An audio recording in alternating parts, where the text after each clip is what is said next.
Hey, welcome to Supposedly. Hi, Hi, I'm Rue. and I'm Jessie, and we're going to be telling you some interesting, creepy stories today, like we always do. Yeah. How So, you how been? things been Oh, what? going? I've been good. I listened to one of our podcasts, Oh, and I feel like I talk too fast, so I'm trying to slow that down. okay. Yeah, Well, I can also slow you down. I can make you sound like very slow I in don't need to editing. sound very slow. I just need to be a little slower. Okay. How are you Uh, doing? yeah, I'm pretty good. Nothing too exciting is happening in the world. Yeah. Yeah, it's still 2020, the hellscape Yeah. that is this year. Normally we'd have probably a lot more stuff to talk about if COVID wasn't happening, and Probably, yeah, I feel like we say this every week though. because it's always true. That's true. All right, well, should we get into some stories? Let's get into some stories. All right, I think I'm first this week, right? Yeah, and I have no Okay. idea what you're doing or even what your topic is. Okay. I'm super excited about this one because it was hard to find information on it. And so I don't think that it's been widely covered. So I'm kind of excited Okay. to be one of the first podcasts out there to talk about this. I'm So excited. I am too. I mean, that's a lot of buildup. It is. It is. So today we are journeying out to California, Okay. which I hope that you're doing good if you're out there. Um, Sorry, and I hope you are breathing some clean, wonderful air. So, we are headed to the Canfield-Moreno estate, which is a mansion in the Silver Lake district of Los Angeles. Is it a haunted mansion? It is a haunted mansion, supposedly. Hey. Okay, so in 1918, Daisy Canfield, daughter of Charles Canfield, who was the oilman and real estate developer, so Daisy was his daughter. She was the heiress to the Pan American Petroleum fortune. So she commissioned Robert D. Farquhar to design her dream estate. So, Ooh. talking about the Canfield family, briefly, I'm going to mention that Daisy's mother, Chloe, was murdered by an employee who had previously been fired for beating their horses. And Chloe comes up later, but she was an awesome lady and died really tragically. Okay, so who beat the horses?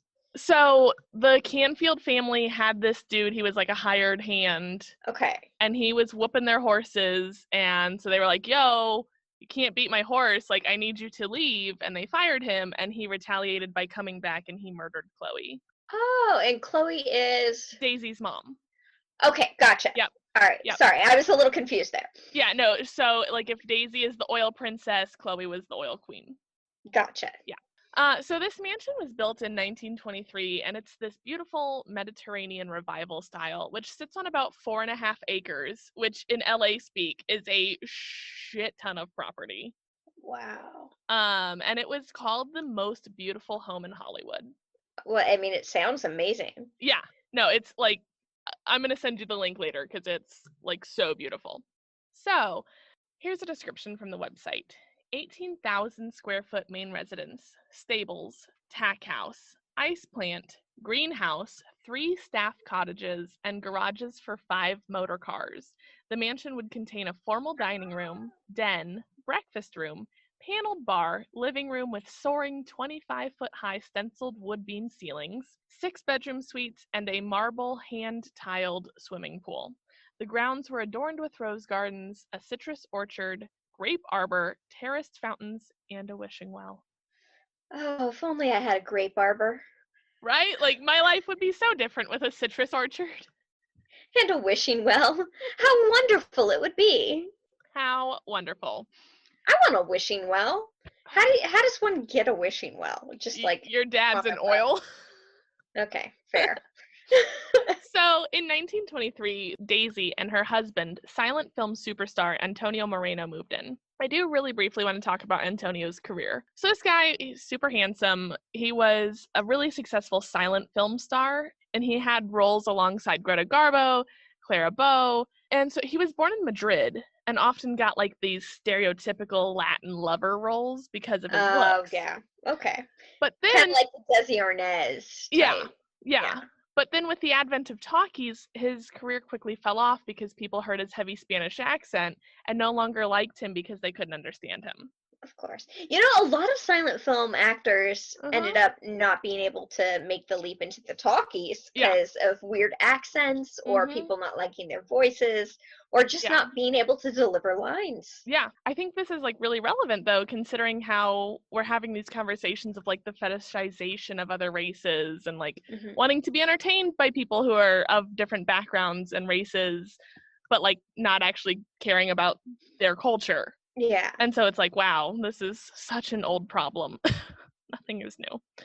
So Antonio and Daisy frequently threw like these fabulous Sunday afternoon socials where they'd host like the biggest names in silent film and other like just elite superstars. Like they were the Great Gatsby kind of situation. Like Oh, that's yeah. the Very caliber we're famous talking. parties. Oh Yes. yeah, with their wishing well. So Daisy and Antonio's marriage lasted until they separated in 1928. And, so they kind of moved out and they're like, well, I don't know what to do with this big old house. And so in 1929, they turned the estate into the Chloe P. Canfield Memorial Home, which was a school that taught orphaned girls through the Great Depression. In addition to the school, the Canfield family also established a scholarship fund for many of the students so that they would be able to go to college, which was huge because at this time, like Yeah. most women weren't able to pursue higher education. And so Daisy's mom, Chloe, was considered to be this great humanitarian and philanthropist. And so this school was like a really amazing way to honor her legacy. That's a So, great, yeah, yeah. what a nice little way to honor her. Right. So since she had like such a tragic end, I did want to include that there is at least a silver Oh, lining. a little ray of hope there. Yeah, that her memory gets to be honored. So on February 23rd, 1933, Daisy died on the way home from a party from injuries she sustained in a freak auto accident after the car her chauffeur was driving plunged off of Mulholland Drive, which is considered one of the most dangerous roads in America. Yes, I've heard of that one before. Yeah. And there's actually a car graveyard below the steep cliff because removing all the cars is too expensive. So there's like different decades of cars just Oh, that'd still be down kind of there. cool to see. Yeah, I saw in my notes there was a photographer who actually like did a whole project with those and it Oh, was that's it was cool. super cool. Will you post those on our Facebook page? Yeah, I definitely. would love to see those. Yeah, they're super cool. And so Daisy is buried on the property, and there are people who believe that her death may not actually have been an accident.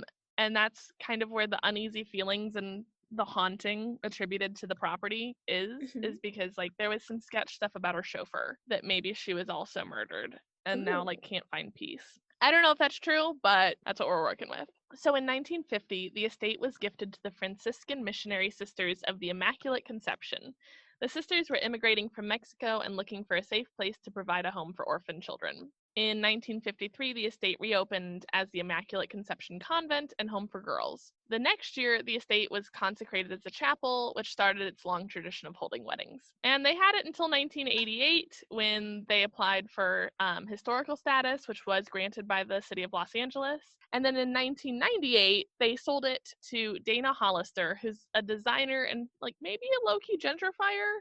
But she bought the property from the sisters in escrow, which is a thing that I don't personally have enough money to truly understand. But Oh, escrow is.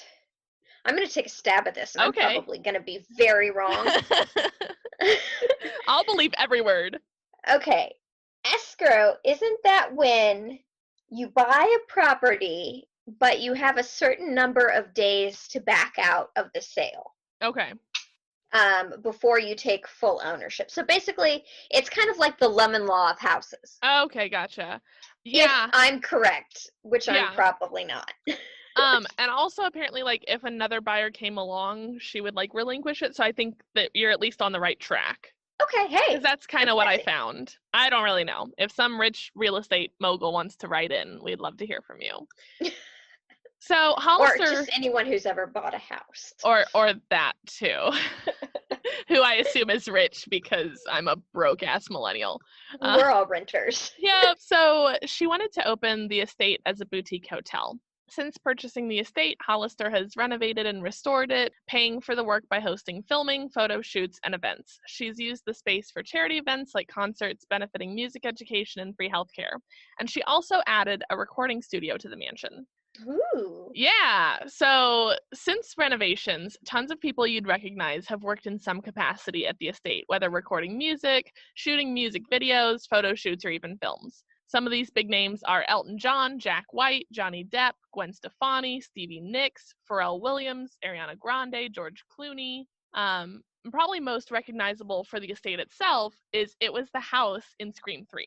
So if you have seen Okay. Scream 3, that's like the pool that they're at is I have that not pool. seen Scream Oh, 3, you should. but I know in LA a lot of these famous mansions are often Yeah. used for shoots and stuff. So Yep.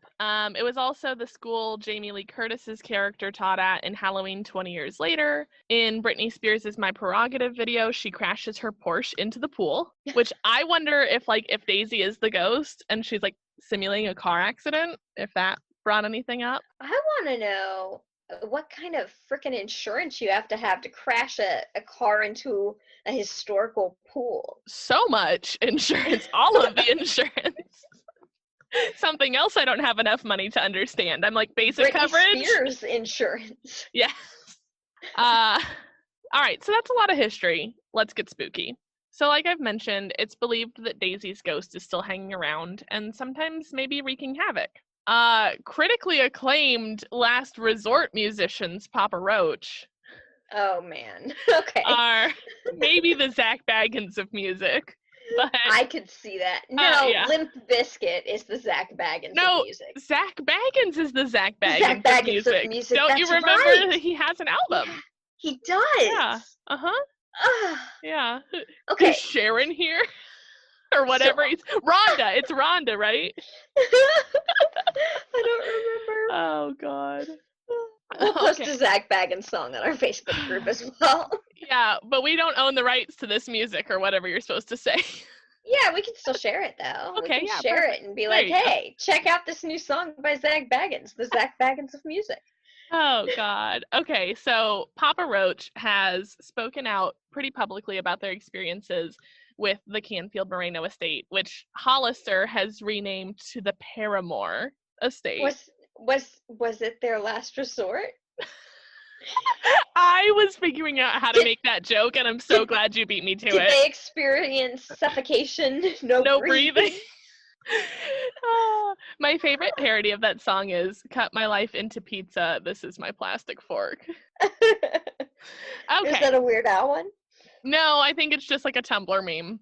Okay. Anyways, so they lived in the mansion for 6 months, which Why? I didn't How realize did they Papa get to Roach live had in that the kind of mansion money.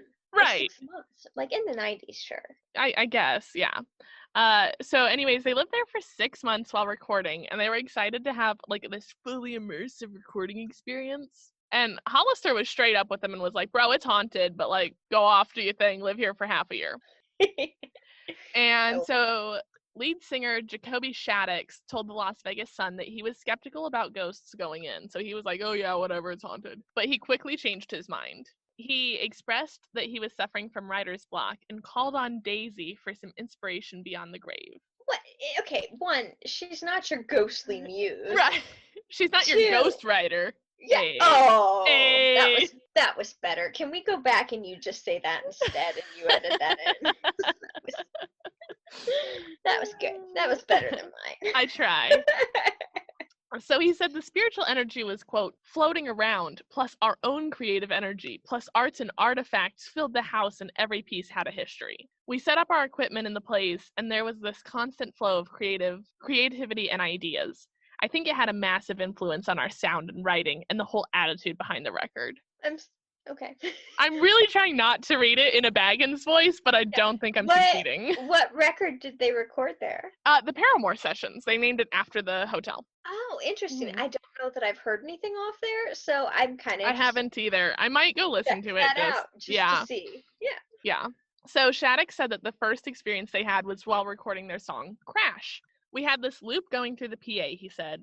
And every time we came up to this section where it goes, I'm going to crash, the PA, the computer, and all the power in the house would die. We were like, this is just way too weird. And so, like, there was some speculation that, like, because of how Daisy died, there was, like, that was a triggering phrase. I don't know. Okay, PA in in television production means production assistant. Please tell me that the PA on didn't just die She just every lost time. power. No, Just every time. PA and recording is like your sound system. Yeah. Yeah. Okay, I know. I just, for some reason, I'm such on a television person She was that when supposed I to hear bring us PA, I'm like, lattes and then just had a heart attack. she kept dying. I don't Kept know why. dying. And it's the chorus, so we said that a lot. No. Like a lot. So he also reported that he went to Daisy's grave and meditated and asked her for help, and said that after his meditation, he wrote 6 pages, writing a whole song in one go. Okay. I'm just impressed that the lead singer of Papa Roach meditates. You know, I would not I'm not. I feel like that's on brand somehow. Really? I do Yeah. not. I don't feel like that's on brand at all. But I learned a lot about Papa Roach, surprisingly. okay. And also, apparently their name is because the lead singer's grandfather, his last name was Roach, but it had a T in it. It was like Roatch. And so Papa Okay. Roach is actually a way to honor his grandpa. Oh, that's actually sweet. Right. I thought it was I'm like gaining cockroaches. Yeah, I'm gaining some respect for Papa. Yeah, so I think maybe he does meditate. Okay. Yeah. Go Papa Roach. You're gonna lose a little respect maybe because there's a lot that I'm about to say. You know what? I figure it's just like one of those graphs that keeps going up and down Mhm, and up and down and mhm. up and down.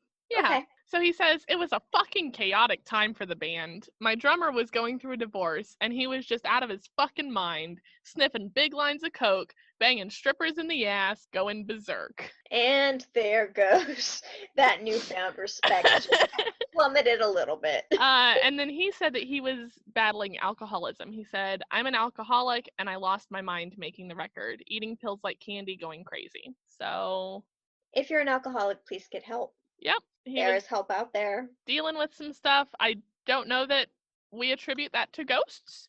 No. I think that's more your addiction, but Nor do we contribute to doing cocaine and banging strippers in the butt to go see their. Okay, go on. Okay. Anyway, so Dave Buckner, who I think is their drummer, said during the making of their album there that they kept hearing footsteps and people singing in the house, which is very eerie to me. To be like you're singing and then you Ooh. stop singing and someone else is singing. That's freaky. But were they singing Papa Roach songs? Were the I'm gonna ghosts that just crash. like singing, "This is my last resort"? This is where you should use your transatlantic because it's in the 20s and 30s. I know, but I just don't have it in me Okay, today. that's fair. Anyway, so yeah, they would didn't have. sing in transatlantic. It was spoken. I feel like if you're a ghost, you can do whatever the hell you want. Okay, fine. Yeah. Anyways, so doors would also like open and close. So that's the Papa Roach experience. Next, it is my pleasure to welcome you to the Black Parade. We're going to talk about My Chemical Romance, a band I know way too much about.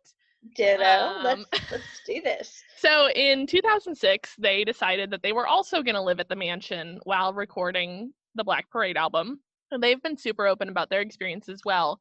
Apparently going as far as to add like journal entries from the time they stayed there in their album if you buy it on vinyl. Oh, that's really cool. Yeah. So apparently things got so bad for the band that they left early and finished recording in another studio. But so wait.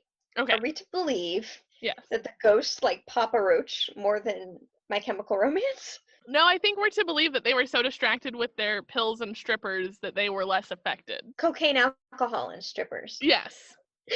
Yeah, I feel like at that point you don't really notice the ghosts as much. You're like, I'm busy. I got something else to do. Okay. Anyways, okay, so bassist Mikey Way got the blue room. Apparently they all like drew straws and decided who would get which room. And apparently the blue room is the most haunted room in the joint. And so Mikey said in an interview, when we arrived in Los Angeles, we moved into an extremely haunted mansion called the Paramore. This house had a huge history of odd and mysterious things occurring inside. Some of us laughed it off. Others, cough, cough, me, found this house frightening. As luck would have it, I would wind up in the scariest and later found from past residents, most haunted room. To add to it, there was a single blue light bulb hanging from the ceiling that didn't provide light, but an eerie glow. Dogs barking at thin air, doors slamming in front of people, Frank and Gerard, and bathtubs filling with water when no one was home. We had to get out of that house by the end of it. The place was just a storm cloud in the shape of a house. Ooh. Yeah. Look, sometimes the ghost just wants to take a nice warm bath when everybody's away, I and mean, you that's have what a I room there. do. I'm like, oh, I I have the know, me house to too. myself. I'm gonna Well, take a hot bath, yeah, relax a little glass of bit. wine, some candles. It'd be great. Yeah, absolutely. So Mikey ended up getting so scared and upset by his experience that he ended up sleeping on the floor of lead singer Gerard Way's room, which is kind of adorable since that's his big brother. Aww. Like, he's still just this little boy, like, I'm scared. Can I sleep with you? Can I come sleep with you? Yeah. And so Gerard actually had his own experiences in the house, reporting, quote, night terrors, where he felt someone grabbing his throat and he was unable to move during these encounters. So I'm feeling like that's sleep paralysis. Oh, definitely. He also reported that he kept having nightmares about people he loved dying and like fire. So Gerard wrote the song Sleep after one of these encounters, and like it ended up on the album. He didn't necessarily intend that it would, but they liked it so much that it did. And so this song used actual recordings from his experiences. So I guess he would like wake up, and the way that some people like dream journal, he would like record himself speaking about what he dreamed about, and that recording can be heard on the song on the album. This ghost is kind of like the Penny Lane of Almost Famous. Yeah. She's in all the songs and all the bands.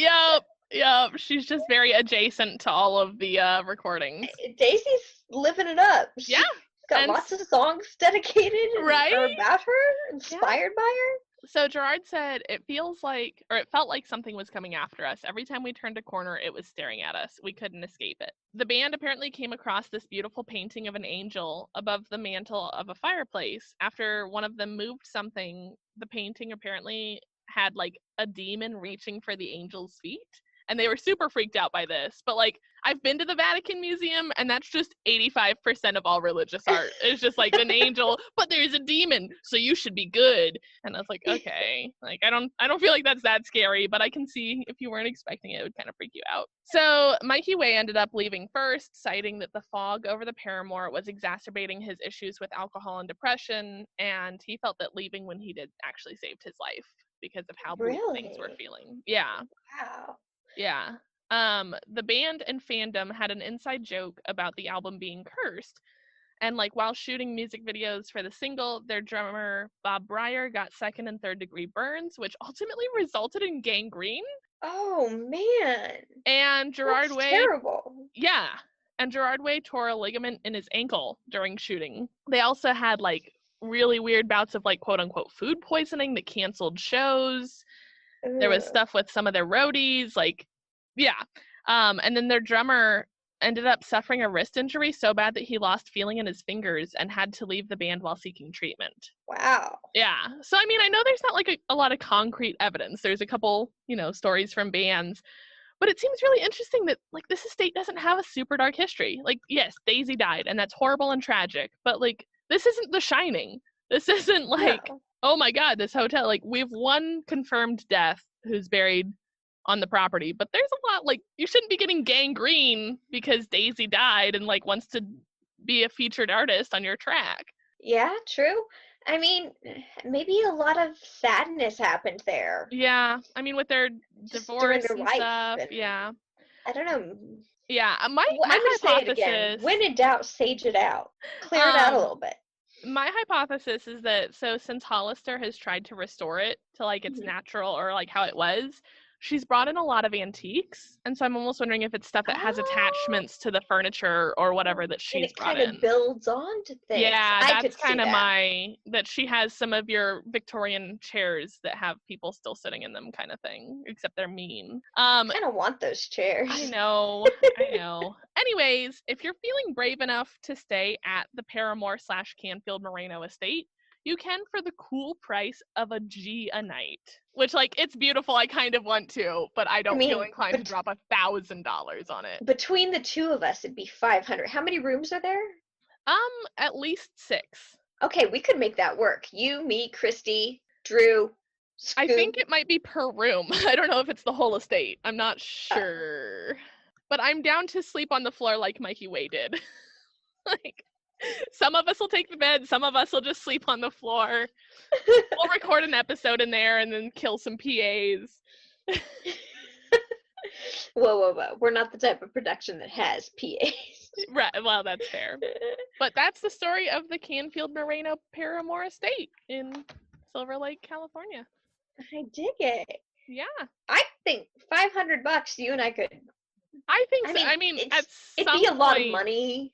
At some point, we will get I'm manifesting right now. We will get so Yes. famous that we're touring and we can write it off as a business expense. I don't know about famous.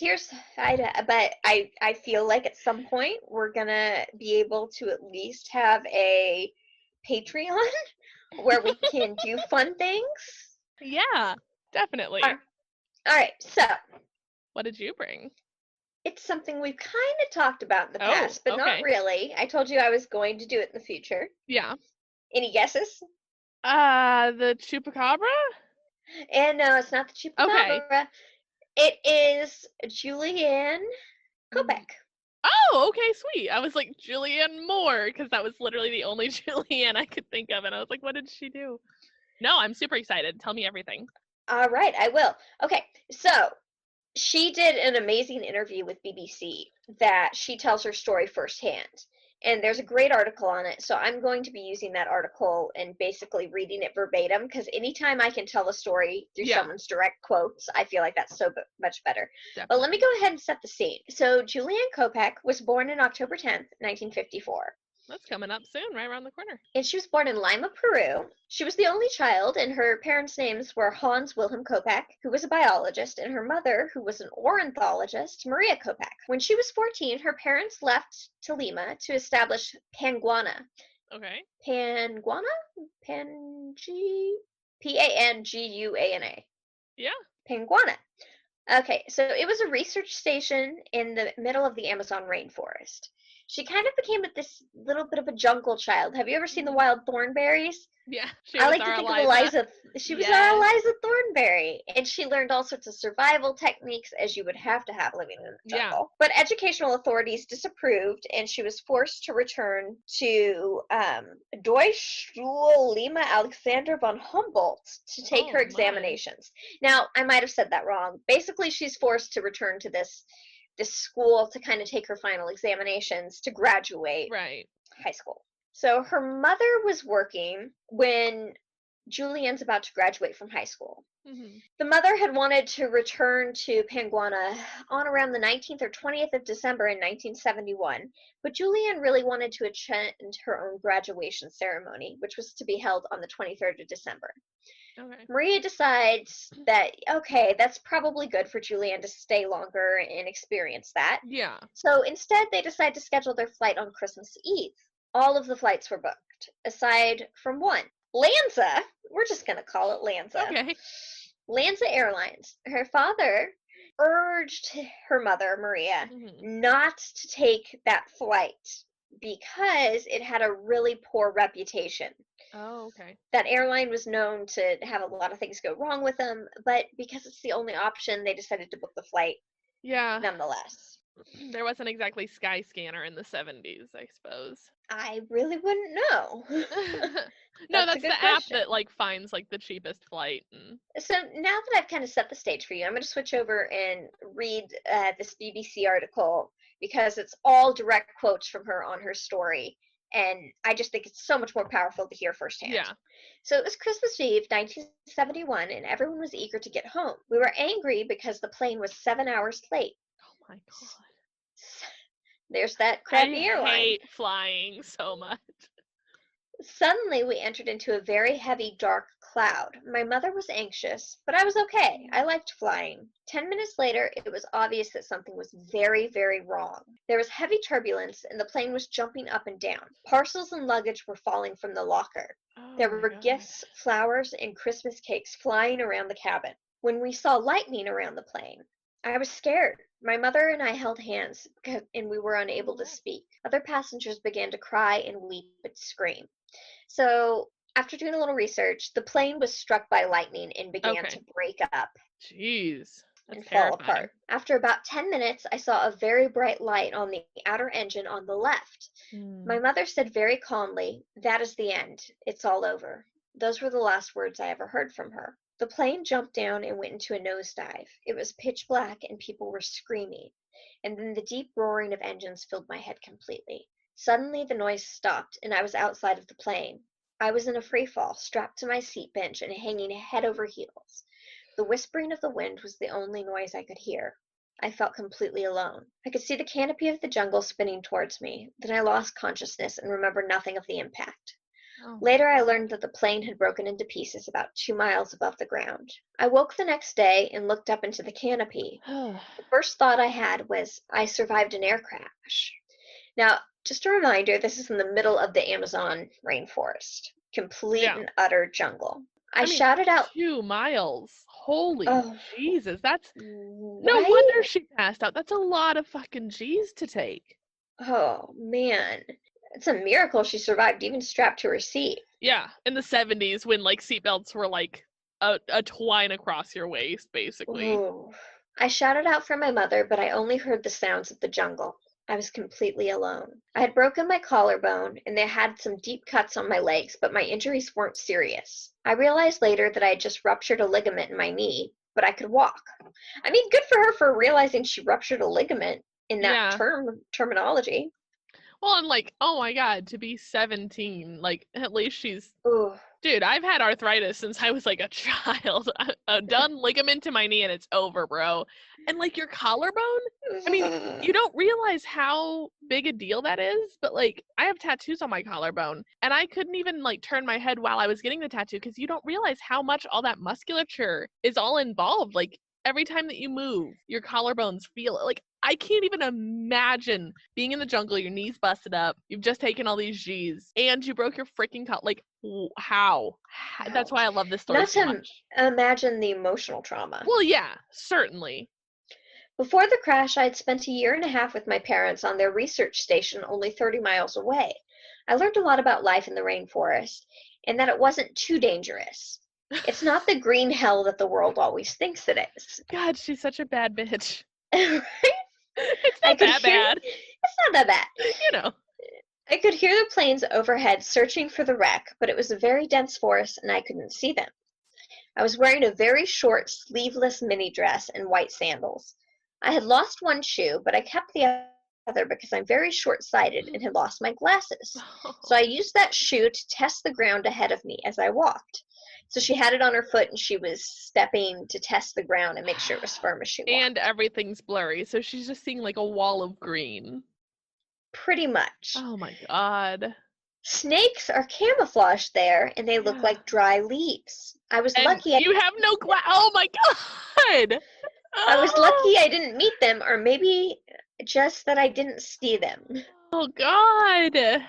We've already discussed snakes are a big note for me, I so know that. Yeah. already I'm out. Jesus. I found a small creek and walked in the water because I knew it was safer. Hmm. At the crash site, I had found a bag of sweets. When I had finished them, I had nothing more to eat and was very afraid of starving. Oh. It was very hot and very wet, and it rained several times a day, but it was cold in the night, and to be alone in that mini dress was very difficult. Oh. On the fourth day, I heard the noise of a landing king vulture, which I recognized from my time at my parents' reserve. Oh I shit. was Their mom was afraid. a bird person. Ornithologist. Yeah. I Is that a bird person? Yeah, an ornithologist is they study birds. Ah. Yeah. I was afraid because I knew they can only land when there's a lot of carnage, and I knew it was bodies from the Oh crash. man. That's rough. When I turned a corner in the creek, I found a bench with 3 passengers rammed headfirst into the earth. I was paralyzed by panic. It was the first time I had seen a dead body. I Jesus. thought my mother could be one of them, but when I touched the corpse with a stick, I saw the woman's toenails were painted. My mom never polished her toes. Oh my God. I was immediately relieved, but then I felt ashamed of that thought. By Yeah. the 10th day, I couldn't stand properly, and I drifted along the edge of a large river I had found. I felt so lonely, like I was in a parallel universe far away from any human being. 10 days. That's oh my God, like that's so long. Oh man. I thought I was hallucinating when I saw a really large boat. When I went to touch it and realized it was real, but it was like an adrenaline shot. But then I saw there was a small path into the jungle where I found a hut with a palm tree roof and an outboard motor and a liter of gasoline. Hmm. I had a wound on my right upper arm. It was infested with maggots about 1 centimeter long. Oh, don't like that at all. I remember our dog had the same infection, and my father had poured kerosene in it. Ow! So I sucked the gasoline out and put it onto the wound. Sucked it out. Wow. The pain was intense as the maggots tried to get further into the wound. I hate that so much. Oh, it just gets worse. I know. I pulled out about 30 maggots and was very proud of myself. No. I decided to spend the night there. The next day, I heard the voices of several men outside. It was like hearing the voices of angels. When they saw me, they were alarmed and stopped talking. They thought I was a kind of water goddess, a figure from local legend who is a hybrid of water dolphin and a blonde, white-skinned woman. That's Germans for you. Well, Amazon. No, but I thought she's German though, right? She's German, yes. Yeah. No, I was saying like she looks like this blonde water goddess because she's just a regular German lady. But I introduced myself in Spanish and explained what had happened. They treated my wounds and gave me something to eat the next day and took me back to civilization. The day after my rescue, I saw my father. He could barely talk, and in the first moment, we just held each other. For the next few days, he frantically searched the news for my mother. On the 12th of January, they found her body. Later, I found out that she also survived the crash, but was badly injured and she couldn't move. She died several days later. I dread to think what her last days were like. And that is the story of the sole survivor, a 17-year-old girl. I love that story so much. Like every time I hear a different version of that story, it just fills me with such badass power feelings. Because she's so brilliant. Like, I've heard a couple different like articles and stories, and like she was like part of the reason that she stayed in the water was because she was like, oh, piranhas only attack you if the water is like not flowing. Oh. And it's like the fact that you're 17, you just graduated high school, and you're like, the piranhas won't get me because the water is moving. Like, oh my, you're such a badass with your one shoe and no glasses to be like, oh, the piranhas won't hurt me here. She did return to the crash scene in 1998, and there's some great photographs from that, as well as a photograph of her attending her graduation the night prior in what I believe is the same dress. Wow. But I'm not 100% positive on that one. Oof. And she wrote a book, right? She did. She wrote a book. Her name is, hang on, let me switch over here. She's now known by the name of Julianne Diller, which is her married name. Nice. And she was the sole survivor of Lands of Flight 508. And they got shut down shortly thereafter, right? Like after that crash, they were like, maybe we don't fly anymore. I would hope so. Yeah, I think I've heard that in other stories with her. She serves as a librarian now at the Bavarian State Collection of Zoology in Munich, and her autobiography is called When I Fell from the Sky. And they have a German translation for it here, but I have no idea how to say it. I was in Munich yesterday. I want to go visit her and just hug her and tell her she's amazing. Do it. Yeah, that's so tight. Come on the podcast. I didn't realize she lived in Munich. That's so fucking dope. That's 2.5 hours away from me. Go find her. Yes. Okay, so her experience is the subject of one feature-length film and one documentary. Oh, okay. It was the low-budget, heavily fictionalized. Oh man, I Miracoli Avocano Acara by Italian filmmaker Giuseppe Marina Scorsese. Okay. I don't know. Scorsese. I don't know, but it was released in English as Miracles Still Happen. Okay. And is sometimes even called the story of Julianne Kopeck. Cool. In the film, she's portrayed by Susan. Man, I'm getting all the hard words today. Susan Penhagalian, who's a British actress. Sweet. And she was also featured in the film Wings of Hope. Right on. Yeah, I love that story. Thank you so much for covering that. Yeah, I really wanted to do it in her own words because I think it's so much more powerful. Yeah, well, that's just such a good, like, oh my God, she's such a bad motherfucker. She's a badass bitch. Yeah. You go, girl. Yeah. I loved this episode. This was so good. Yeah, I'm feeling it. Go to your haunted mansion. Yeah, right? find us on the socials, where we're probably going to post weird Zach Baggins music at Supposedly Pod on Facebook, Instagram, and Twitter. And if you have a story that you want us to cover, or just any stories that maybe you've experienced personally, or even if you just want to say hi, hit us up at supposedlypod@gmail.com. We We'd really love want to to know hear if from you. you survived a plane crash and you're Or willing if to you've tell bought us. a house and know what that thing is we talked Or about. if you've Escrow. hung out with Papa Roach. I haven't hung out with Papa Roach. All right, well, cut my life into pieces. This is Supposedly. Thanks for joining us. And we'll see you next time on Supposedly. Supposedly.